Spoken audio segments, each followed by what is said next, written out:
राहुल गांधी जी कल आएंगे शाम को 6 बजे से लेके 9:30-10 बजे तक बच्चों के साथ में रहेंगे। बच्चों से संवाद करेंगे, उनकी पीड़ा सुनेंगे, उनके साथ उनके दुख दर्द को साझा करेंगे।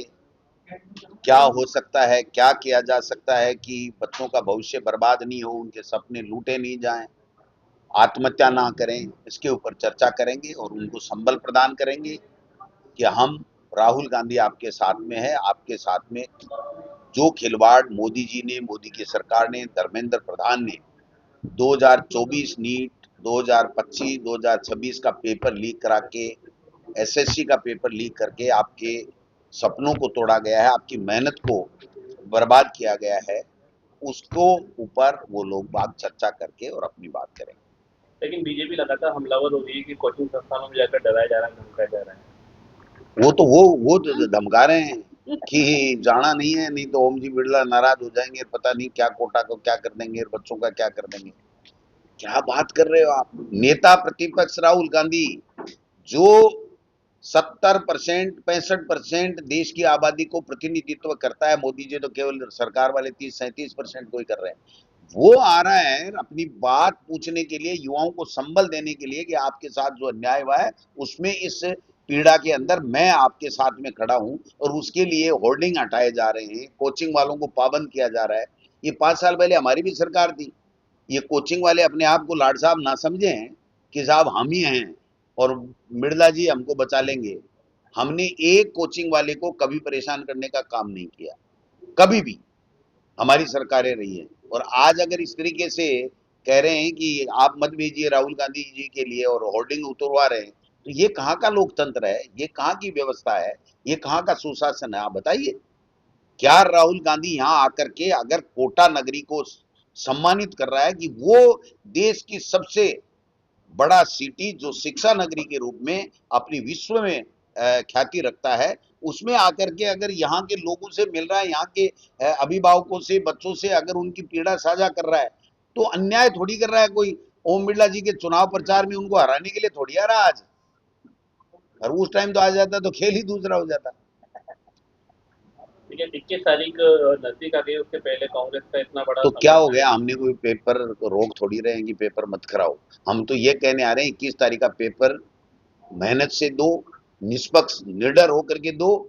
हम तुम्हारे साथ में, तुम्हारे सपनों के साथ में। अगर कोई कुठाराघात करेगा, तुम्हारी मेहनत को बर्बाद करने का काम करेगा, तो उसको हम लोग एक्सपोज करेंगे और हम तुम्हारे साथ में हैं। और निडरता के साथ में एग्जाम दो। अगर राहुल गांधी ये कहने आ रहा है तो कोई गुनाह कर रहा है क्या? ये परीक्षा पे चर्चा मोदी रोजाना कर रहा है, तो कोई पूछ रहा है क्या कि भाई तू रोजाना बिना डिग्री वाला आदमी भी परीक्षा पे चर्चा करके ज्ञान बांट रहा है, उसकी तो कोई चर्चा नहीं करता। और राहुल गांधी जो 65% जनता को रिप्रेजेंट करता है देश की को, वो अगर कोई चर्चा करने आ गया तो होर्डिंग उतार रहे हैं, ट्रेनें रोक रहे हैं, हवाई जहाज रोक रहे हैं, पता नहीं क्या क्या कर रहे हैं। ये कहाँ का लोकतंत्र है?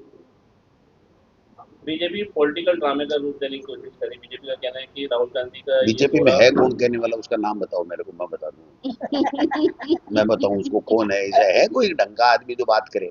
वो तो पेपर लीक को श्री गणेश मान रहे हैं, कोई शुभ काम मान रहा है वो राठौड़ तो। और वो भजनलाल जी तो भजनलाल जी है साहब, क्या बात है? वो कहाँ है आजकल? पूछो तो सही क्या कर रहे हैं। 15-20 दिन से तो गायब है। लेकिन साहब, कोटा को चुनना एक बड़ी चुनौती भी लग रही है नहीं, कांग्रेस चुनौती को। नहीं, अच्छी बात है कि कोटा पूरे देश में शिक्षा नगरी के रूप में, जिसमें पूरे देश के लोग एक आस्था के साथ अपने बच्चों को मेहनत करने और अपने भविष्य का निर्माण करने के लिए भेजते हैं, और यहाँ के लोग उनको सबको कोऑपरेट करते हैं। इसलिए कोटा को चुना गया है कि सैल्यूट है इस कोटा को कि जिसने मेहनत करके लोगों के साथ रह करके अपना मकान देते हैं, खाना खिलाते हैं, वातावरण प्रदान करते हैं, और बच्चा अपना भविष्य बना करके यहाँ से जाता है, तो उसको चुनना ये गर्व का विषय है, ये अपमान का विषय नहीं है। इसमें आने वाले कॉन्स्टिट्यूशनल के पोस्ट को, नेता प्रतिपक्ष को रोकना कोटा का भी अपमान है और कॉन्स्टिट्यूशन की भी धज्जियां उड़ाना। लेकिन अशोक गहलोत का एक बयान आया जिसके अंदर वो कह रहे हैं कि ओम बिरला को उनके स्वागत के लिए यहाँ पर होना चाहिए क्योंकि वो नेता हाँ, हमने प्रतिपक्ष किया है। है। वो तो अशोक गहलोत जी इसलिए कर रहे हैं कि हमने, ये बीजेपी के पाड़े से बने थे स्पीकर, लेकिन हमने कहा राजस्थान का एक गौरव का विषय है कि हमारा एक यहाँ का चुना हुआ जनप्रतिनिधि राजस्थान का देश की पार्लियामेंट में लोकसभा का स्पीकर बना है। तो उनका स्वागत किया गया, उनको विधानसभा के अंदर उनका व्याख्यान कराया गया, उनका सम्मान किया गया, उनके सम्मान में भोज दिया गया। ये हमने किया भाई साहब, उपराष्ट्रपति का हमने किया, बीजेपी के पाड़े से गए, लेकिन क्योंकि ये जो पोस्ट है ये पार्टी की नहीं है। ये अलग बात है कि वो पार्टी बन गए, बीजेपी के स्पोक्स पर्सन बन रहे हैं, वो अलग बात है, लेकिन ये पोस्ट हम सबको सम्मान प्रदान करने वाली और कॉन्स्टिट्यूशन की राजनीति से ऊपर उठी हुई पोस्ट है, इसलिए ऐसा हरकत किसी को नहीं करनी चाहिए। उनकी गरिमा को कम करने वाली बात है अगर कोई हरकत करता है।